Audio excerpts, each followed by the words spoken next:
조세총론을 한번 들어가 보도록 하겠습니다. 조세총론 쭉 페이지를 넘겨보시면 제1절 조세의 개념과 분류가 보이네요. 조세 개념을 한번 먼저 읽어볼까요? 어떻게 써있나 한번 보죠. 조세란 국가 또는 지방자치단체가 경비 충당을 위한 재정 수입을 조달할 목적으로 법률에 규정된 과세 요건을 충족한 모든 자에게 직접적인 반대급부 없이 부과하는 금전급부다. 자, 특징을 한번 볼까요? 국가 또는 지방자치단체가 뭐라고요? 재정 수입을 조달할 목적으로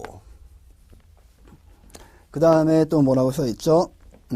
법률에 근거하여 그냥 짧게 줄이죠. 법률에 근거하여 네 번째 특정한 반대 급부가 없이 뭐로 낸다고요? 물건으로 내는 게 아니라 금전으로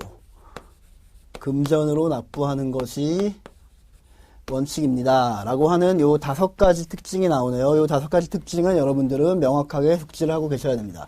국가 또는 지방자치단체가 라고 하는 말은 과세 주체에 대해서 표현하고 있는 거죠. 과세 주체는 국가가 과세 주체가 되거나 혹은 지방자치단체가 되거나 요 2가지 단체밖에 없지 그거 이외에 부과하는 거는 조세가 아니다. 예를 들어 볼까요? 뭐 여러 가지 우리나라에는 공공단체들이 있는데 공공단체의 공과금 같은 경우는 조세가 아니라는 거 반드시 기억을 해주셔야 됩니다. 공공단체의 공과금은 조세가 아닙니다.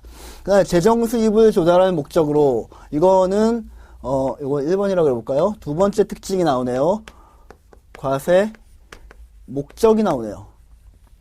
자, 조세라는 거는 항상 재정 수입을 조달할 목적을 가지고 있어야지만 조세라고 우리가 부릅니다. 다른 목적이 있는 거 예를 들어 볼까요? 뭐 행정 제재에 대한 그러니까 교통사고 벌과금이나 아니면 우리가 무단횡단을 했을 때 내는 그 딱지 끊는 것들 이런 것들 벌과금, 과료 뭐 요런 얘들은 무슨 목적입니까? 얘들이 재정 수입을 조달하는 목적입니까? 물론 여기서 받은 돈으로 재정에 충당을 하긴 하겠지만 얘들의 목적 자체가 당신 그런 행동 하지 마십시오. 사회규약에 어긋납니다. 라는 제재의 목적 아닙니까? 얘들은 제재의 목적이기 때문에 그 목적 자체가 다르잖아요. 그렇기 때문에 얘들은 벌과금이나 과료는 행정벌 같은 거는 조세로 보지 않는다는 거. 같은 국가나 지방자치단체가 걷는 벌과금이나 과료지만 과세 주체는 똑같지만 과세 목적이 다르기 때문에 얘들은 조세가 아니라는 거. 공과금도 조세가 아니라는 거 기억을 해두시기 바라겠고요. 법률에 근거한다는 얘기는 조세를 거두려면 항상 법률에 근거가 있어야 된다는 얘기죠. 그거를 좀 유식한 말로 조세 법률주의라고 합니다. 조세 법률주의를 뭐 조금 더 세밀하게 들어가 보면 뭐 과세요건 명확주의, 뭐 신의성실의 원칙, 뭐 쭉 그런 것, 한목적성의 원칙 뭐 이런 것도 쭉 나오는데 그냥 한마디로 조세 법률주의만 알아두시면 됩니다. 조금 잠시 후에 조세 법률주의에 대해서는 조금 더 근거를 자세히 배우도록 하겠습니다. 그 다음에 특정한 반대급부 없이 조세 법률주의를 3번이라고 하면 네 번째 특징이 나오네요. 네 번째 특징을 우리 그 강학상의 용어로 뭐라고 부르냐 하면은 일반 보상성이라고 합니다. 일반 보상성이라는 의미는 뭐냐면 특정한 반대급부가 없다는 얘기. 다시 말하면 뭐 예를 들어서 내가 뭐 작년 한 해 동안의 소득세 같은 경우는 보통 1월 1일부터 12월 31일까지를 과세기간으로 해서 그 다음에 5월 1일부터 5월 31일까지 신고 납부하는 세금이거든요. 올해 5월 1일부터 5월 31일까지의 기간 동안에 제가 뭐 1억 원이라는 세금 뭐 그렇게 실제로 내지도 않지만 어쨌든 뭐 가정이니까 많이 한번 잡아보죠. 1억 원이라는 세금은 국가에 납부를 하니까 국가가 잘했다. 당신 성실한 납세자다 라 그러면서 우리 집 앞에다가 가로등 하나를 더 설치해 준다거나 아니면은 우리 집 앞에다가 경찰을 더 배치해 준다거나 아니면 우리 집 앞에다가 무장 군인을 좀 배치해 가지고 좀 치안을 더 튼튼하게 해준다거나 우리 집 앞에 특별히 공원을 만들어 준다거나 절대 그러지 않죠. 내가 낸 세금을 바로바로 세금을 내자마자 피드백이 오는 게 바로 특정보상성이라면 특정보상성이라고 한번 써볼까요? 조세는 그런 특징을 갖고 있는 게 아니라 그냥 나뿐만이 아니라 저뿐만이 아니라 모든 여러 사람이 모든 국민들이 낸 세금을 한 군데 모아가지고 큰 뭉텅이를 하나 만든 다음에 그거를 국가 예산으로 편성해서 사회간접자본이나 아까 말한 것처럼 뭐 치안, 국방, 사회간접자본, 기타 도로, 항만 뭐 이런 거에 사용을 하게 된다는 거죠. 그러니까 내가 낸 세금을 바로 피드백을 해주는 게 아니라는 특징이 있기 때문에 일반 보상성이라고 말을 하는 겁니다. 내가 낸 돈을 바로 그 피드백 해주는 거를 뭐라 그러죠? 뭐 예를 들어가지고 뭐 수수료, 사용료 같은 경우.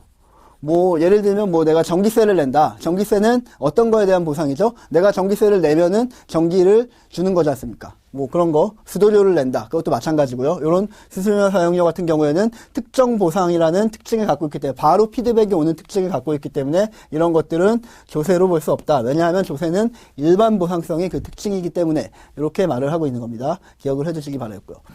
금전납부가 원칙이다. 조세는 항상 금전납부를 원칙으로 해야 된다. 뭐 요거는 뭐 따로 쓸 필요 없이 그냥 금전납부 원칙이다. 예전에 조선시대에는 뭐 이렇게 필육으로 받기도 하고 뭐 그 지역 특산품으로 받기도 하고 홍삼 많이 나는 동네에서는 인삼 많이 나는 동네에서는 홍삼으로 받기도 하고 뭐 사냥감으로 받기도 하고 뭐 그랬는데 근데 요즘에는 금전이 워낙 화폐 제도가 발달되어 있는 그 선진 사회이기 때문에 요즘에는 다 금전 납부로 하는 게 원칙입니다. 예외적으로 뭐 이거까지 시험에 나올 것 같지는 않지만 예외적으로 뭐 법인세나 소득세나 상속세나 증여세 같은 경우에는 예외적인 경우에 물납을 허용을 하게 됩니다. 물납이라는 거는 물건으로 납부를 한다는 얘기죠. 이 중에서 뭘 예를 들어볼까요? 예. 요런 거 한번 예를 들어볼까요? 상속세 같은 경우는 그 피상속인의 사망으로 상속이 개시돼서 상속인인 나한테 그 상속 재산이 오는 거 아닙니까? 내가 지금 개털이에요. 쉽게 말하면은 내가 지금 백수건달이라서 돈이 하나도 없는데 놀고 먹고 있는데 내 친척분 중에 누가 돌아가시면서 연고자가 없어가지고 내가 갑자기 상속인이 됐대요. 그래서 100억이라는 건물 한 채가 나한테 상속이 됐다고 한번 쳐볼까요? 자, 이 100억, 시가 100억짜리 건물이 나한테 딱 상속이 됐으면 상속세는 보통 10%에서 50%까지의 초과 누진세율 구조를 갖고 있는 세금인데 대충 뭐 그냥 예를 들어가지고 뭐 한 20억 정도의 세금이 나한테 나왔다고 한번 해볼까요? 나는 지금 이 건물을 받아갖고 굉장히 해피해요. 행복하고 해피한데 받는 순간에 세금 때문에 고민에 빠지게 되죠. 나는 지금 돈이 하나도 없다니까. 여태까지 백수건달로 놀고 먹었기 때문에 내가 가진 돈은 땡전 한 푼 없는데 20억이라는 돈을 어떻게 맞아 삽니까? 그렇다고 해서 갑자기 이 상속받은 100억짜리를 금매라고 해서 물건을 내놓으면은 뭐 70억이나 60억 정도밖에 못 받게 되지 않습니까? 시가에.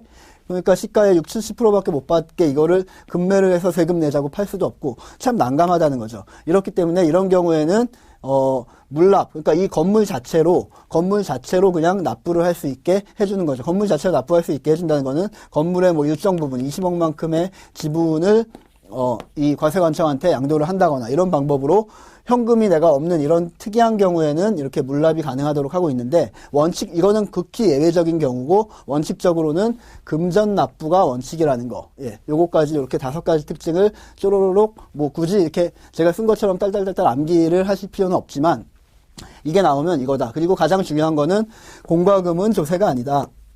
벌과금도 아니다. 과료도 조세가 아니다. 수수료도 아니다. 사용료도 아니다. 그 다음에 금전납부 원칙이지만 물납을 예외적으로 허용하고 있다. 이 정도까지 쭉 알아두시면은 뭐 문제 푸시는 데는 전혀 지장이 없을 것 같습니다. 예, 조세의 개념이라는 거는 그런 거였고요. 그 다음에 뭐 조세 분류를 한번 볼까요? 조세라는 게 이렇게 국가지방자치단체가 재정수입을 조달할 목적으로 법률에 근거하여 일반 보상성을 가지고 금전으로 납부하는 게 원칙인데 그렇다면 대한민국이라는 나라에 세법에 규정되어 있는 조세는 과연 어떠한 특징을 가진 조세들이 있을 거냐. 조세는 일단 분류를 하면은 과세권자에 따른 분류가 있겠네요. 과세권자에 따른 분류는 조세라는 거는 분류가 크게 2가지가 되는데요. 과세권자가 누구냐? 과세권자가 좀 전에 배운 것처럼 국가인 경우가 있고 그 다음에 지방자치단체인 경우가 있고 이렇게 2가지가 있죠. 국가인 경우에는 여기다 국가를 쓰면 안 되겠네요. 예. 다시요. 조세는 국가인 경우가 있고 지방자치단체인 경우가 있는데 국가가 부과하는 세금을 우리는 뭐라고 부르냐 하면 국세라고 부릅니다. 그리고 지방자치단체가 부과하는 세금을 뭐라고 부르죠? 지방세라고 부르죠. 예. 그 누가 부과하느냐에 따라서 국세와 지방세로 나뉜다라는 과세권자에 따른 분류 특징이 하나 있고요. 그리고 조세의 사용 용도가 특정되었는지에 따른 분류가 있네요. 보통세와 목적세로 나뉜대요. 자, 국세가 또 가지치기를 하는데 보통세가 있고요. 그 다음에 목적세가 있답니다. 자, 지방세 역시 가지치기를 하겠죠. 보통세가 있고요. 목적세가 있답니다. 목적세라는 거는 뭐냐면은 이 세금을 걷어서 이 세금은 특정 목적을 위해서만 사용을 할 수 있게 특별 예산, 그러니까 특정 목적을 위한 예산 편성에만 사용할 수 있게 하는 거거든요. 목적세라는 거를 예를 들어 보면 뭐 뻔합니다. 농어촌 특별세.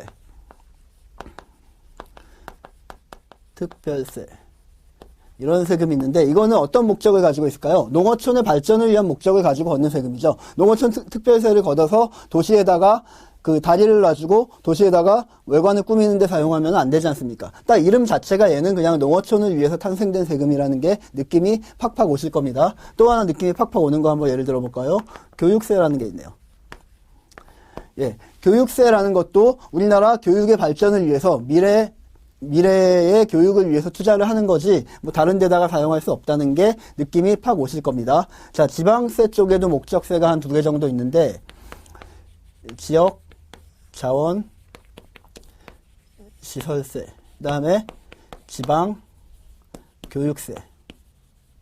예, 지역에 있는 자원 뭐 시설 투자 같은 거를 확실하게 지방 분권화를 위해서 우리나라는 너무 동맥경화가 일어나 너무 수도권에 밀집되어 있는 나라지 않습니까? 그렇기 때문에 그 각종 지역의 특징에 맞는 그런 자원 시설세를 걷어가지고 그런 시설의 운영이나 보수 뭐 이런 거에다가 활용을 하기 위해서 이런 목적세를 만들어 놓은 경우고요. 지방 교육세도 느낌이 팍 오시죠? 역시나 동맥경화가 일어나 우리나라의 지방 교육을 발전시키기 위해서 지방세 중에 특별히 걷는 세금입니다. 이런 것들 빼놓고는 나머지는 다 보통세라는 명목으로 되게 돼 있죠.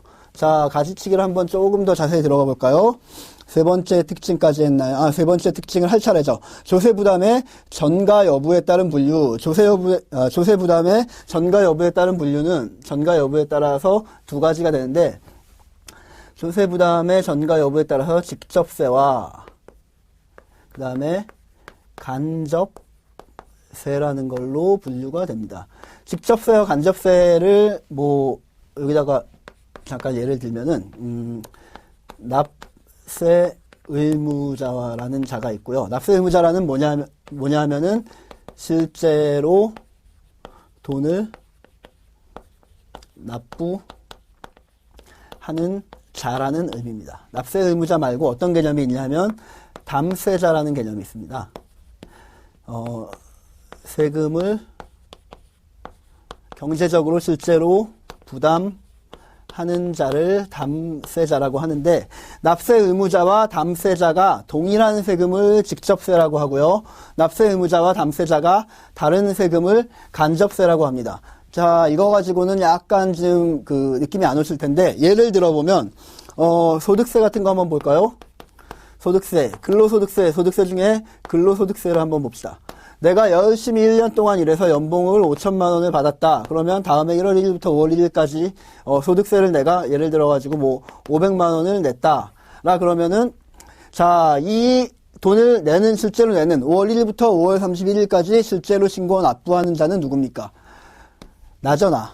소득을 받은 나. 내가 실제로 500만 원 납부를 하게 되겠고요. 그리고 이 돈이 실제로 누구 주머니에서 나갑니까? 누가 손실을 보면서 이 돈을 비용 처리를 하는 겁니까? 역시 나죠. 그러니까 실제로 돈을 내는 자도 나고, 그리고 실제로 그 돈도 경제적으로 내가 부담을 하게 되는 거. 이런 세금, 이런 소득세 같은 애들이 직접세의 가장 전형적인 예고요. 간접세 같은 경우는 뭐냐면은 부가가치세, 밸류 에디드 텍스, 밸류 에디드 텍스라는 세금이 있는데, 부과된 가치에 대한 세금, 이런 의미입니다. 부과된 가치에 대한 세금은 뭐냐면은, 이거는 소비세인데, 자, 이거는 뭐, 정확한 표현은 그냥 조금 더 풍부한 내용은 부가가치세 편에서 자세히 배우도록 하고, 지금은 간접세라는 게 뭔지만 우리는 알고 지나가면 되니까, 소비세라는 건 뭐냐 하면은, 우리나라에 창출된 그런 상품, 예를 들어서 빵, 맛있게 구워진 빵이라는 상품이, 부가가치가 창출이 됐다. 그러면은, 이 빵의 매출액 곱하기 10%의 부가가치세가 붙게 되는데, 매출액이, 이 빵이 뭐, 크고 맛있는 빵이라서 여러 가지 영양소 있는 게 들어갔기 때문에 이 빵의 가격이 예를 들어서 뭐 10,000원이라고 한번 해볼까요? 뭐 좀 비현실적이지만, 자, 이거의 10%인 1,000원의 VAT가 발생을 하게 되는데, 이 1,000원은 과연 누가 부담을 하느냐 하면은 소비하는 자가 부담을 하게 되는 겁니다. 이 빵을 먹는 자가 이 부가가치세를 낸다는 얘기죠. 빵에 붙어있는 부가가치세. 빵을 누가 먹습니까? 최종 소비자가, 만약에 제가 먹었다고 한번 할까요? 제가 먹으면서 저 빵 먹었습니다 라고 과세관청에 찾아가가지고 1,000원을 냅니까? 그렇게 내는 구조가 아니라 우리나라는 간접세 구조를 택하고 있다는 게 무슨 말이냐 하면은, 빵가게 주인 아저씨가 저한테 빵을 팔 때 10,000원에 파는 게 아니라 부가가치세까지 저한테 미리 걷어요. 그래서 저한테 빵 가격을 11,000원을 받게 되는 거죠. 그래서 이거 중에 10,000원은 자기의 매출액으로 잡고요. 그리고 이 1,000원은 보관해 뒀다가 다음 달 10일 날 이 빵가게 아저씨가 과세관청에 가서 이 1,000원을 납부하게 되는 구조. 이런 구조가 간접세 구조거든요. 자, 이때 납세 의무자, 실제로 돈을 납부하는 자는 누굽니까? 빵가게 아저씨죠. 그런데 담세자, 그 돈은 누구 주머니에서 나왔습니까? 제 주머니에서 나갔죠. 납세 의무자, 빵가게 아저씨와 빵을 소비하는 제가 지금 달라지고 있죠. 납세 의무자와 납세자가 다른 이런 구조를 택하고 있는 세금을 간접세라고 부르는 겁니다. 자, 간접세라는 애들이, 일단 직접세 먼저 보죠. 우리나라에는 직접세가, 제가 예를 든 소득세 말고 법인세라는 세금도 있고요. 그 다음에 종합 부동산세라는 세금도 있고요. 상속세, 증여세. 자, 이것들이 모두가 다 납세 의무자와 담세자가 실제로 자기 주머니에서 자기 돈을 출혈이 있는 사람이 실제로 과세관청에 갖다 내는 세금, 이런 직접세 구조를 취하고 있는 애들입니다. 간접세는 제가 예를 들어 드렸듯이 부가가치세, 이거를 VAT라고 앞으로 표현을 많이 할 겁니다. 부가가치세하고 뭐 개별소비세, 인지세, 주세, 증권거래세, 뭐, 요 정도까지만 그냥 뭐 알아두죠. 요 정도까지가 다 간접세 구조를 취하고 있다는 거. 간접세라는 게 뭐라 그랬죠? 다시 한번 간접세 구조. 요거 하나하나 아시는 것도 중요하지만, 뭐, 요런 애들은 알 필요 없습니다. 부가가치세와 개별소비세 정도만 아시면은, 뭐, 수업 목적으로는 충분하고도 넘치니까, 요 정도까지만 알아두실 생각을 하고, 간접세라는 게 과연 뭐냐? 납세 의무자와 담세자가 일치하지 않는 세금이다. 요거를 아시는 게 중요합니다. 자, 지방세 같은 경우는 뭐, 보통세가 목적세 이외에는 다 지방세라고 부르는데, 뭐, 취득세가 있고요. 등록, 면허세, 재산세, 주민세, 지역, 지방교육세,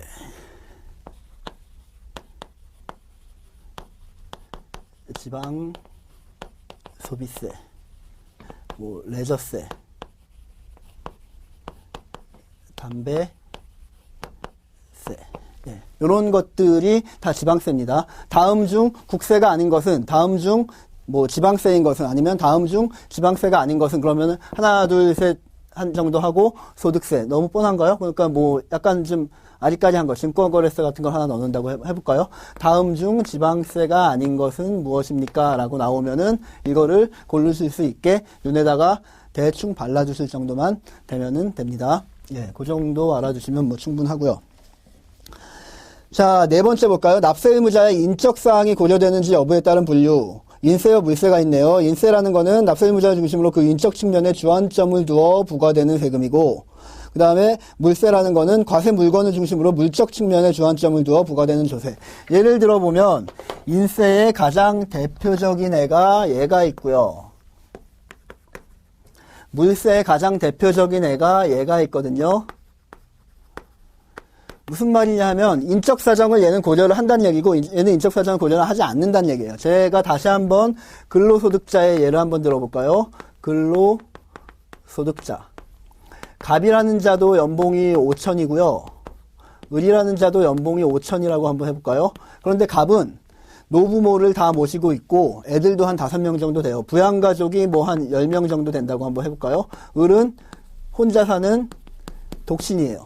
그렇다면 자, 누가 더 소비할 일이 많을까요? 당연히 갑이 더 소비할 일이 많겠죠. 그렇기 때문에 이 갑의 인적 사정을 우리나라 세법에서는 충분히 고려를 해줘서 갑한테는 예를 들어서 뭐 세금을 면제해준다거나 아니면은 한 50만 원의 세금 정도만 내게 해준다면은 독신인 을은 당신은 뭐 갑에 비해서는 많이 쓸 것도 없지 않느냐. 그러니까 당신은 한 200만 원 정도 내라.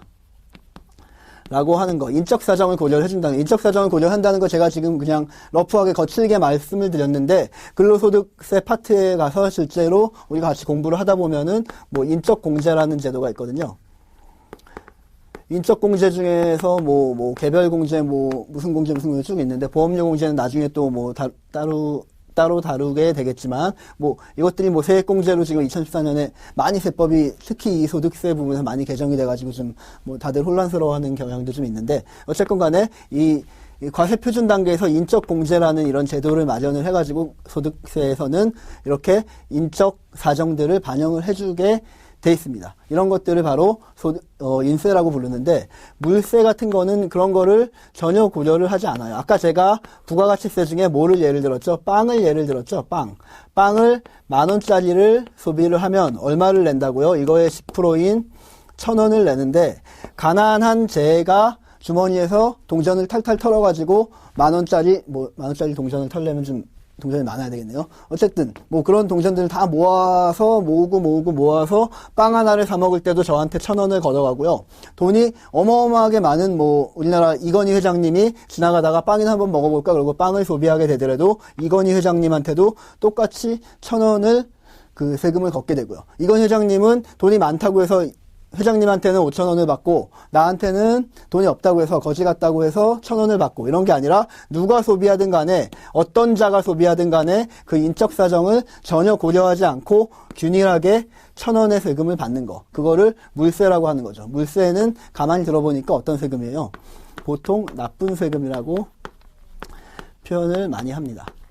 조세 공평에 어긋나기 때문에. 그러니까 조세 평등의 원칙은 나중에 뭐 좀 자세히 배울 기회가 있겠지만 조세 평등의 원칙이라는 게 있거든요. 조세 평등의 원칙은 납세자들한테 모두 다 공평한 원칙을 적용을 해야 된다. 조세 평등의 원칙은 수직적 공평과 수평적 공평이 있는데 수직적 공평이라는 거는 담세력이 다르면 다른 세금을 물게 해야 된다. 이 인적공제제도 같은 경우에는 담세력이 다르다. 그러니까 다시 말하면 이 소비의 차원이 다르지 않습니까? 갑이라는 자는 얼마나 많은 소비를 하겠습니까? 이 10명의 부양가족들이 1년에 한 명씩만 아파봐도 병원을 10번을 가는데 을은 자기 혼자 아플 때 병원 한 번만 가면 되지 않습니까? 이런 식으로 인적 사정들이 다 고려가 되는 거. 이런 것들을 다 고려가 돼서 담세력에 맞게 세금을 걷어야 되는 게 이 수직적 공평의 원리인데 수직적 공평의 원리를 가장 잘 지키기 위한 세금이 바로 인세가 되는 건데 물세는 반면에 수직적 공평을 전혀 지키지 않죠. 제가 아까 예를 든 것처럼 가난한 자나 이건희 회장님이나 뭐 대기업 회장님 부자들이나 모두가 똑같이 다 1,000원을 내기 때문에 담세력이 다름에도 불구하고 동일한 세금을 걷는 그런 전혀 고려가 없는 약간 좀 무식한 세금이 되는 거죠. 그리고 나쁜 세금이 되는 거죠. 요거까지는 뭐 여담이었고요.